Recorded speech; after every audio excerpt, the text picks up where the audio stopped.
Desires are not bad. Desires are energy. You would never get out of bed in the morning if you didn't have a desire. And literally, this is a definition of clinical depression. Absolutely no desire for anything. Not food, not a shower, not a glass of water, not a walk in the park, not a hug from your loved one, not anything. It's clinical depression. It's severe. It's where you are just because before you become suicidal. So this is not something to be worked toward. It's something to be treated and cured.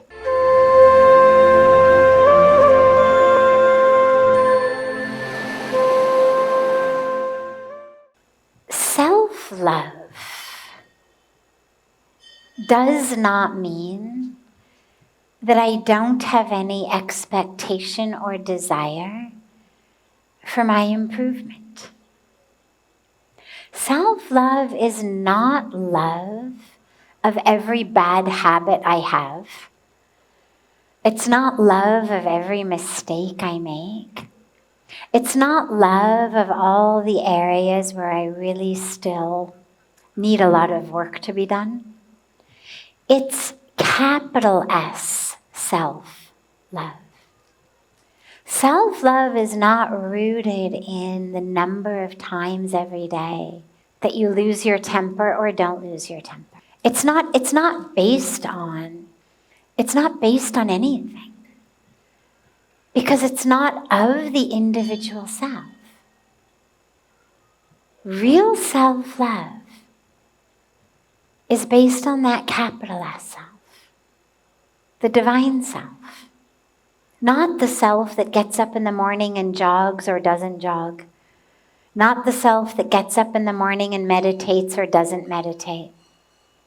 Not the self that promises to get off TikTok but can't get off TikTok. It's not that self. That's the self we are working on, we're molding. We're always working to make our bodies healthier. No matter how well you eat, I hope that you always still have a goal that you should eat even healthier. No matter how great you are about, an exercise program, a yoga program, there's always places that we can be better about it. And these are wonderful things to work for. No matter how generous and giving and sharing and loving and selflessly serving you are, I hope that you're always looking for more ways that you can improve. Ways that you can be more selfless, more humble, more accepting, more just an instrument in the divine's hands. Desire and expectation. So desires, you're right. The desire to be desireless is itself a desire. It's something that doesn't make sense until we look at it beyond just the tagline. So the tagline that says be desireless, you're right. Not only does it not make sense, but it actually is impossible. Unless you are so severely clinically depressed that you literally lie in bed all day long and cannot even bother to get up to have a glass of water or some food. I mean, literally that is the only category of person who is entirely desireless. You look at enlightened masters. Well, there is a desire to help more people. There is a desire to alleviate suffering. It's why they are here. It's why they're here in bodies rather than having dropped the body and been just in divine union, moksha, not coming back on earth. They are here because of a non-karmically binding desire to help others. So you're right. Desires are there, and desires are not bad. Desires are energy. You would never get out of bed in the morning if you didn't have a desire. And literally, this is a definition of clinical depression. Absolutely no desire for anything, not food, not a shower, not a glass of water, not a walk in the park, not a hug from your loved one, not a book, not work, not anything. It's clinical depression. It's severe. It's where you are just because before you become suicidal. So this is not something to be worked toward. It's something to be treated and cured. You know, if you've ever seen a child, the very first time their sandcastle gets washed away by the incoming tide, you realize what it's like to learn that lesson. The child builds the sandcastle with this illusion that somehow exactly where the ocean is, a safe, 6, 7 feet away, is exactly where it's going to stay. And during the hours of the construction of the sandcastle, or the digging of the hole, well, the tide is coming in. The child doesn't notice that the ocean is going from 7 feet away to 4 feet away to 2 feet away.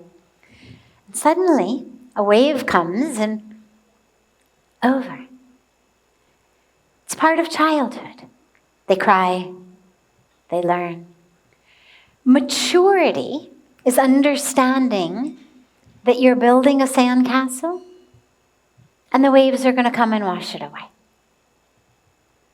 And not losing yourself about it. Being able to enjoy the building of the sandcastle knowing that in a matter of a few hours, it's just going to be sand. We work for our desires fully, sincerely, completely, with everything we have. That's our Dharma. And we recognize that who knows? There may be a cosmic ocean that's going to come and level it all. We don't know. But it's not in our hands. That's the point. That's the teaching of the Bhagavad Gita, is your role is only in the doing of it. My role, God's role, Bhagavan Krishna speaking when he says my role is in the manifestation of it. Don't worry about it. It's not your job. Don't pay attention to it. Don't be attached to it. Your job is the sincerity, the wholeheartedness of the work. My job is what happens to it. So that's the desire expectation wheel. Absolutely, we have desires. No problem. It's wonderful. I desire every day. My prayer every day is a desire. Oh God, please make me more of an empty vehicle, an empty vessel, an empty channel. It's a very strong desire. Oh God, make me more. So love yourself as the capital S self.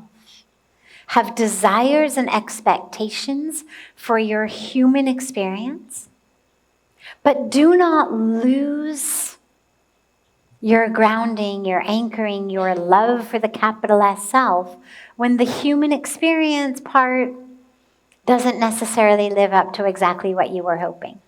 Just try again. Just try again. Keep working on it. Keep working. There's a reason that the definition of sadhana is spiritual practice. It's not spiritual accomplishment. We do sadhana every day. It is a practice. I've never heard somebody say, I'm doing my spiritual perfection. I'm doing my spiritual practice. On the mat, on the cushion, and off the mat, off the cushion. In our life, it's a practice.